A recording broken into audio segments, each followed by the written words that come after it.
Hello' everyone, welcome to our YouTube channel learn with Sadagar. আজি আমি ফেব্ৰুৱাৰী মাহত অনুষ্ঠিত হ'ব লগা অসম পুলিচৰ লিখিত পৰীক্ষাৰ বাবে কিছুমান কুৱেশ্যন এনচাৰ আলোচনা কৰিম। যিকেইটা কুৱেশ্যন ABUB এক্সামৰ বাবে ইম্পৰ্টেণ্ট হয়। ইয়াৰ উপৰি অসম চৰকাৰৰ ফালৰ পৰা অহা সকলো কম্পিটিটিভ এক্সামৰ বাবেও অতি গুৰুত্বপূৰ্ণ। সেয়ে সকলোৱে এই কুৱেশ্যন এনচাৰসমূহ গুৰুত্ব সহকাৰে শিকিবলৈ যত্ন কৰিবা। আহা আমি ভিডিঅ'টো আৰম্ভ কৰোঁ। আজি আমাৰ শিকিবলগীয়া প্ৰথম কুৱেশ্যনটো হৈছে When was the parrot flower declared as the state flower of Assam? এই প্ৰশ্নটোত সুধিছে কপৌ ফুলক কেতিয়া অসমৰ ৰাজ্যিক ফুল হিচাপে ঘোষণা কৰা হৈছিল?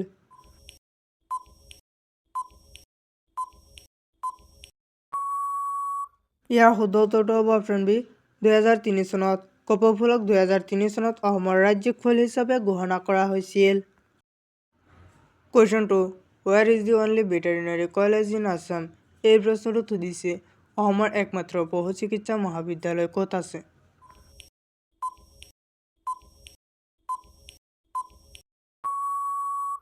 ইয়াৰ শুদ্ধ উত্তৰটো হ'ব অপশ্যন এ খানাপাৰা। অসমৰ একমাত্ৰ পশু চিকিৎসা মহাবিদ্যালয় খানাপাৰাত আছে। Question 3 Which district is the largest silk producing district in Assam?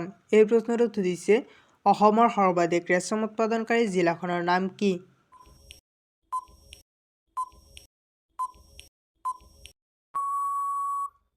ইয়াৰ শুদ্ধ উত্তৰটো হ'ব অপশ্যন চি কামৰূপ। অসমৰ সৰ্বাধিক ৰেচম উৎপাদনকাৰী জিলাখনৰ নাম হ'ল Kamrup. Question 4 Which state shares the longest border with Assam? এই প্ৰশ্নটোত সুধিছে কোনখন ৰাজ্যৰ অসমৰ সৈতে আটাইতকৈ দীঘলীয়া সীমান্ত আছে?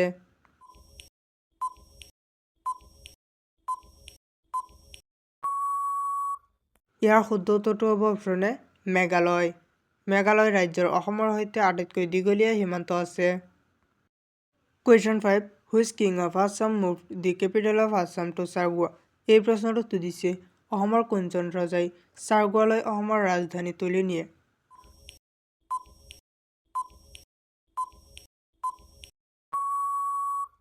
ইয়াৰ শুদ্ধ উত্তৰটো হ'ব অপশ্যন চি চুডাংফা। অসমৰ ৰাজধানী চাৰগুৱালৈ তুলি নিয়া ৰজাজনৰ নাম হ'ল Sudangpha. Question 6 Who founded the Ahom Kingdom? এই প্ৰশ্নটোত সুধিছে আহোম ৰাজ্য কোনে প্ৰতিষ্ঠা কৰিছিল?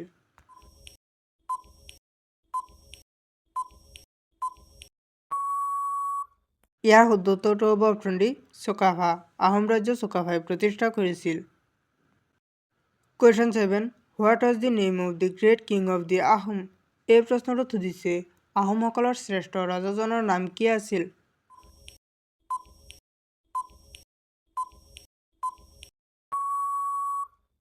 ইয়াৰ শুদ্ধ উত্তৰটো হ'ব option C Rudrasingha.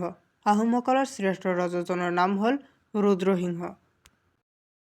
Question 8 Which bird is considered the state bird of Assam? এই প্ৰশ্নটোত সুধিছে কোনটো চৰাইক অসমৰ ৰাজ্যিক চৰাই বুলি গণ্য কৰা হয়?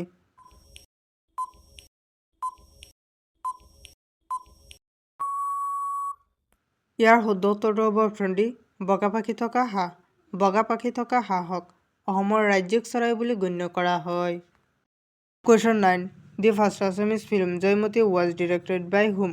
এই প্ৰশ্নটোত সুধিছে প্ৰথম অসমীয়া চিনেমা জয়মতী কোনে পৰিচালনা কৰিছিল?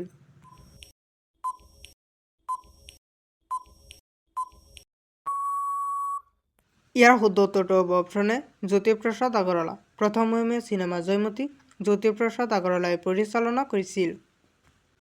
Question 10 Which Assamese saint is known for promoting the Navavaishnava movement? এই প্ৰশ্নটোত সুধিছে কোনজন অসমীয়া সাধু নৱবৈষ্ণৱ আন্দোলনৰ প্ৰচাৰৰ বাবে পৰিচিত?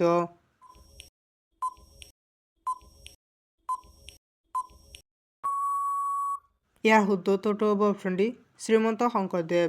শ্ৰীমন্ত শংকৰদেৱ নৱবৈষ্ণৱ আন্দোলনৰ প্ৰচাৰৰ বাবে পৰিচিত। Question 11 What was the name of the last king of Ahom? এই প্ৰশ্নটোত সুধিছে আহোমৰ শেষ ৰজাজনৰ নাম কি আছিল?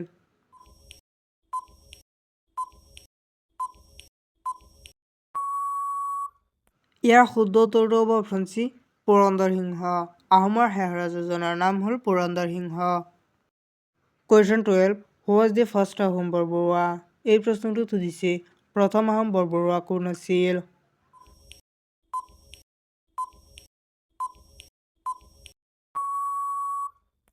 ইয়াৰ শুদ্ধ উত্তৰটো হ'ব অপশ্যন ডি মোমাই তামুলী বৰবৰুৱা। প্ৰথম আহোম বৰবৰুৱা আছিল Momai Tamuli Borbarua. Question 13 what was the name of the first capital of the Ahom. এই প্ৰশ্নটো সুধিছে আহোমৰ প্ৰথম ৰাজধানীখনৰ নাম কি আছিল।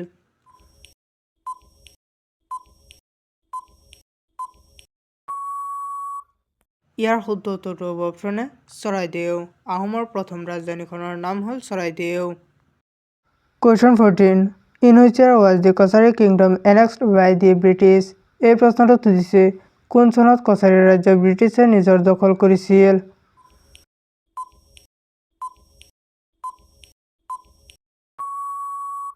ইয়াৰ শুদ্ধ উত্তৰটো হ'ব অপশ্যন বি 1832 চনত। 1832 চনত কছাৰী ৰাজ্য ব্ৰিটিছে নিজৰ দখল কৰিছিল। Question 15 who was the greatest king of the Varman dynasty. এই প্ৰশ্নটো সুধিছে বৰ্মন বংশৰ শ্ৰেষ্ঠ ৰজাজন কোন আছিল।